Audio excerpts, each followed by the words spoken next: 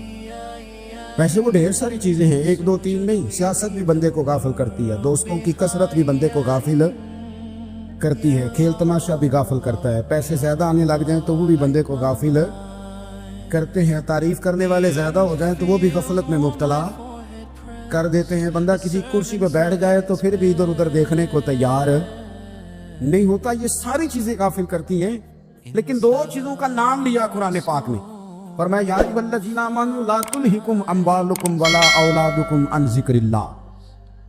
فرمایا اے ایمان والو، کہیں ایسا نہ ہو کہ تمہاری اولاد اور تمہارا مال تمہیں اللہ کی یاد سے غافل کر دے۔ مال اور اولاد، بیوی کو، اولاد کو ایک مقام پہ قرآن پاک نے دشمن بھی کہا۔ کب؟ جب یہ تمہیں کہیں کہ حرام کما کے لاؤ، جب یہ تمہیں کہیں کہ ہمیں جس طرح کا مرضی مال دو، جب یہ تمہیں کہیں ناجائز کرو، یہ دشمنی کر رہے ہیں تمہارے ساتھ۔ یہ مال اور اولاد یہ بندے کو غافل کر دیتے ہیں۔ کاروبار کرنا، مال کمانا، بچے پالنا، یہ ایک جز ہے زندگی کا، یہ کل زندگی نہیں۔ کل زندگی تو یہ ہے کہ آپ نے دین کے لیے کیا کیا، ملت کے لیے کیا کیا، ملک کے لیے کیا کیا، غریب کے لیے کیا کیا۔ کبھی کسی بندے نے جھونپڑیوں والوں سے پوچھا ہے کہ بارشوں میں تمہارا کیا حال ہوتا ہے؟ وہ کچی آبادیاں جہاں سے گزر کے ہم اپنے بچوں کو دکھاتے ہیں کہ یہ دیکھو یہ پرانے مکان سارے اسی طرح کے ہوتے تھے، کبھی ان لوگوں سے آپ نے پوچھا ہے؟ جو ساری رات چھتوں کے نیچے بالٹیاں رکھ کے وقت گزارتے ہیں کہ چھت ٹپکتی ہے. ان سے پوچھا ہے کہ رات بچے سو پائے تھے کہ نہیں. اچھا جی بارش ہو رہی ہے تو پھر ہم نے کیا کرنا تھا؟ ہم نے گھر والوں کو پکوڑوں کا آرڈر دینا تھا، وہ وقت پہ دیا. ہم نے کہا تھا کوکنگ آج اپنی. یہ کب ہوتا ہے؟ جب قومیں غافل ہو جاتی ہیں مال میں، مزوں میں، اپنی ذاتی زندگی کے پیچ و تاب میں، پھر وہ اتر کر دائیں بائیں دیکھنا پسند نہیں کرتی. اللہ فرماتے ہیں مال اور اولاد کہیں تمہیں اللہ سے غافل نہ کر دے، کہیں ایسا نہ کر بیٹھنا کہ تم اس میں الجھ جاؤ پوری طرح اور تمہیں صرف اور صرف اپنے بچے یاد رہ جائیں. تجارت کرنی چاہیے لیکن ہم تجارت نہیں کرتے، بامی تاجر جاتے ہیں. ہر چیز کو تجارت کی نظر سے دیکھتے ہیں. ڈاکٹر آپ بنے لیکن زندگی بھی ساری ہی آپ ڈاکٹر بن کے نہ گزارے. آپ کے کچھ اور تعلقات بھی ہیں، کچھ اور رشتے بھی، ان پر بھی تھوڑا غور کریں. غفلتیں تیزی سے آتی ہیں اور وہ آ کر کے ہمارے اوپر حاوی ہو جاتی ہیں. جو پرانے لوگ تھے نا غافل نہیں ہوتے تھے. بڑے بڑے لوگ اپنے آپ کو کنٹرول کرتے تھے، دیکھتے تھے کہ یہاں کوئی چیز مجھ پہ حملہ آور تو نہیں ہو رہی، فلانی چیز کہیں میرے اوپر زیادہ قبضہ تو نہیں کر رہی. وہ پھر ان چیزوں سے اپنے آپ کو بچاتے تھے. نفسانی خواہشات کا غلبہ یا دوستوں کی تعریفیں یا ادھر ادھر کی چیزیں، وہ اپنے آپ کو تیزی سے اس سے بچاتے. اس رستے سے اجتناب کرو جو رستہ غفلت لاتا ہے، جو رستہ تکلیف میں مبتلا کرتا ہے. جو دم غافل سو دم کافر. سانو تے مرشد ہوئی پڑھایا ہو، ہمیں تو یہ سبق دیا گیا. مجھے کہہ لینے دیں، ہم میں سے ڈھیر سارے لوگ ہیں، پلٹ کر اپنی زندگی دیکھیں، اپنے آپ پر غور کریں تو ہم اتنے قابل تھے کہ شاید ہمیں کوئی اپنے دروازے پر چوکیدار بھی نہ رکھتا. لیکن جب اس نے نواز دیا تو ہمارے لہجے بدل گئے، ہمارا انداز ہی کچھ اور ہو گیا. شاید کوئی ہم سے سلام بھی نہ لیتا، لیکن جب اللہ نے نواز دیا تو لفظ اور جملوں کے اندر پھر ہمارے وہ رنگ آ گیا جو نہیں ہونا چاہیے. کیوں؟ کہ مال آیا تو غفلت لایا. حضرت عمر فاروق کے زمانے میں جب مال آتا تھا تو وہ رویا کرتے تھے، فرماتے تھے جہاں یہ آتا ہے وہاں غفلت بھی آتی ہے. اپنی زندگی سے غفلت کا پردہ اٹھائیں. تو عبداللہ ابن مسعود رضی اللہ تعالیٰ عنہ فرماتے ہیں بعض ریاکار مر کے بھی ریاکاری نہیں چھوڑتے. حضور مر کے ریاکاری نہیں چھوڑتے. مرنے کے بعد کیسی ہوگی؟ فرماتے ہیں ان کی خواہش ہوتی ہے جنازے بڑے ہونے چاہیے، لوگوں کو پتہ لگ جائے فلانا گیا. مرنے کے بعد بھی تو دکھاوا کر رہا. حضرت ابو ذر غفاری رضی اللہ تعالیٰ عنہ کا جنازہ چند لوگوں نے پڑھا ہے، 4-5 لوگ، اور حضور کے محبوب ترین صحابی ہے. بڑا جنازہ بھی بڑی بات ہے، اللہ تعالیٰ توفیق دے تو اچھے لوگوں کے بڑے جنازے. لیکن کسی کا جنازہ چھوٹا بھی ہو جائے تو مطلب یہ نہیں کہ بندہ ٹھیک نہیں تھا. بات کی سمجھ آ رہی ہے؟ تو میرے عزیز، احسان ثواب کرے تو اللہ کی رضا کے محض پتہ ہوتا ہے محلے میں غریب کون ہے، اپنے والد اور والدہ کے نام پر غریب کو دے دیں. کسی مقروض کی مدد کریں، اس بیچارے کی جان چھوٹ جائے. آپ کوئی گلی ٹھیک کرا دیں جہاں سے لوگوں کا گزرنا آسان ہو. آپ کچھ ایسا نظام کر دیں جس سے لوگوں کے لیے آسانیاں پیدا ہو جائیں. لیکن آپ محض وہی کام کریں گے جس سے دکھاوا ہوگا تو کیا امید کرتے ہیں اس پر اجر کی؟ تو احسان ثواب دیکھیں قوم کو ضرورت کیا ہے، وہ والا احسان ثواب کریں. حضرت سعد رضی اللہ تعالیٰ عنہ نے جب آن کر کے عرض کیا تھا کہ یا رسول اللہ صلی اللہ تعالیٰ علیہ وسلم، میری والدہ کا انتقال ہو گیا ہے تو میں ان کے لیے کیا کروں؟ تو محبوب نے فرمایا کہ فلاں جگہ پانی کی قلت ہے تو وہاں کنواں کھدوا دے. معنی کیا ہے کہ اس پانی پینے سے اللہ تبارک و تعالیٰ تیری ماں کو اس کا اجر عطا فرمائے گا. صدقہ تو جس چیز کی ضرورت ہے آپ وہ چیز کر کے دیں، اور ختم چپ کر کے بھی ہو جاتا ہے، گھر کے اندر بھی ہو جاتا ہے، اکیلے بھی ہو جاتا ہے. اس کے لیے لاکھوں کروڑوں لگانے کی کوئی ضرورت بھی نہیں. چوتھی بات، تیسری بات، کوشش فرمائیں کہ جو نیکیاں جانے والا کرتا تھا وہ نیکیاں جاری رہیں.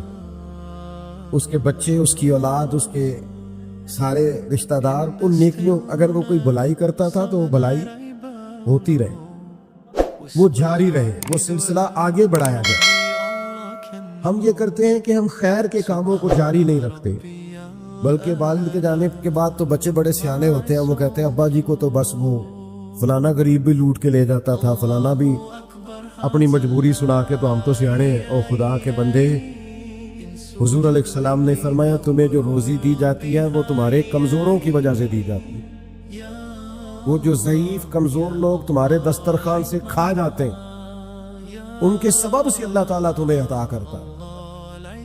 تو اس لیے یہ تو کوئی طریقہ نہیں ہے کہ آپ کے بزرگ خیر کا کام کرتے تھے، آپ نے چھوڑ دیا، تو آپ ایک کام یہ کریں کہ ان کی نیکیاں جاری رکھیں، اور چوتھی بات یہ کہ ان کے لیے دعا کریں۔ دعا ہمیں حضرت ابراہیم نے سکھائی ہے، سورہ ابراہیم میں موجود ہے، ربنا اغفر لی ولوالدی، یا اللہ مجھے بھی بخش دے اور میرے ماں باپ کو بھی، وللمؤمنین یوم یقوم الحساب، اور جس دن تو حساب لے اس دن سارے مومنوں کی بخشش فرما دے۔ ایک شخص نے نا حضور علیہ السلام کے سامنے دعا مانگی، اللہ مجھ پہ رحم فرما اور اپنے نبی پہ رحم فرما۔ حضور فرمانے لگے تو نے اللہ کی رحمت کو محدود کیوں کر دیا ہے؟ تم کہہ سارے مومنوں پہ رحم فرما، سب پہ رحم فرما۔ بھائی سب کے لیے دعا مانگو۔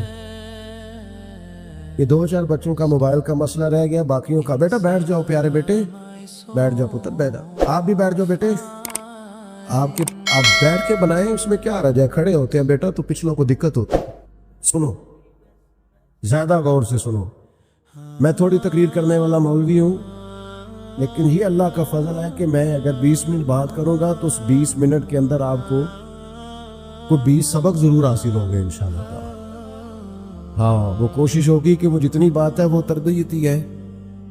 وہ بعض دوستوں کا خیال ہوتا ہے لمبی تقریر کرے، میں کیا ہوتے ہو بندہ کر سکتا ہے جنہیں ایک شعر ہی 20 منٹ پڑھنا ہوگی، اجے مزہ نہیں آیا، اجے دوبارہ پڑھو، اجے رل کے پڑھو، تو وہ تو پھر 1.5 گھنٹہ بھی کام چل سکتا ہے۔ تو جس نے ٹو دی پوائنٹ بات کرنی ہو اس کے لیے تو 10 منٹ بھی بڑے ہوتے ہیں، اور ویسے بھی تقریریں پیٹ بھرنے کے لیے نہیں ہوتی، عمل کرنے کے لیے ہوتی ہے۔ اب تو میں ویسے بھی ذرا مصروف زیادہ ہو گیا ہوں، بہت ساری جگہوں پہ جا نہیں پاتا، تو ایک جگہ میں گیا، ایک بزرگ مجھے کہنے لگے پچھلی دفعہ کسی 40 منٹ تقریر کی تھی، عید کی زیادہ کر دی۔ میں کہا 40 منٹ والی تھی، عمل ہو گیا جی؟ تو اگر تقریریں کانوں کی لذت کے لیے سننی ہے تو سنتے رہے، پھر تو کئی راتیں لوگ جلسے سنتے۔ مقصود کیا ہے، نتیجہ کیا ہے؟ جو عرض کر رہا ہوں اس پر غور کریں، سب کے لیے دعا کریں۔ ایک بات خاص کرنے لگا ہوں، حضرت ابراہیم نے تو بخشش بھی سب لوگوں کی مانگی، حضور علیہ السلام بھی دعا کرتے تو امت کے لیے دعا کرتے، کبھی اپنے بھائی کے لیے بھی تو دعا کرو نا یار، اللہ تعالیٰ اسے بھی ذرا زیادہ روزی دے، بھتیجوں کے لیے بھی دعا کرو، بھانجوں کے لیے بھی کرو۔ توجہ ہے آپ کی میری بات؟ ادھر دیکھیں جی، غور کریں بات۔ ویسے دعا کرنی چاہیے کہ نہیں محلے داروں کے لیے کہ یا اللہ ادھر اللہ پڑوسی بھی امیر کر دے، ایس پاسے اللہ بھی ہنس دے ہو، ہاں نہ نہیں کر دے، یہ دعا مانگنی چاہیے کہ یا اللہ میرے پڑوسیوں کو نہیں، ہاں بول ہی نہیں رہے، تسا کتوں منگنی دعا؟ منگنی چاہیے نا، مانتے ہیں ہم۔ ایسی ہوا چلی ہے کہ ہر شخص سوچتا ہے تمام شہر جلے بس ایک میرا گھر نہ جلے۔ او خدا کے بندے، کبھی محدود نہ کر خدا کی رحمت، سب کے لیے مانگ اس سے، وہ بڑا کریم ہے۔ تو کہہ یا اللہ سب کو دے اور سب کے صدقے ہمیں بھی دے۔ لیکن ہم نا دعاؤں میں بھی اپنا ظرف اور حوصلہ بڑا نہیں کرتے، گنجائش پیدا نہیں کرتے۔ دیکھو داتا گنج بخش علی اجمیری رحمت اللہ علیہ نے لکھا ہے کہ ایک بندہ نا حج کرنے گیا تو ہر جگہ دعا مانگتا تھا، یا اللہ میرے دوستوں کو نیک کر دے، یا اللہ میرے دوستوں کو نیک کر دے۔ عرفات میں بھی، منی میں بھی، مزدلفہ میں بھی، بیت اللہ شریف کے پاس بھی، ہر جگہ یا اللہ میرے دوستوں کو اچھا کر دے۔ ایک بندے نے اسے کہا یار یہ عجیب دعا کرتا ہے تو، میرے دوستوں کو نیک کر دے، اپنے لیے بھی تو مانگنا۔ تو کہنے لگا اللہ کے بندے میں ہر وقت دوستوں کے بیچ رہتا ہوں، اگر وہ نیک ہو گئے تو میں بھی انشاءاللہ ہو جاؤں گا۔ ان کی صحبت میرے اوپر بھی اچھا اثر ڈالے گی چونکہ رہتا جو ان کے بیچ ہوں۔ ہمارا علاقہ امیر ہو گیا تو انشاءاللہ ہم بھی ہو ہی جائیں گے۔ لوگوں کے رزق میں برکت ہوگی تو ہمارے رزق میں بھی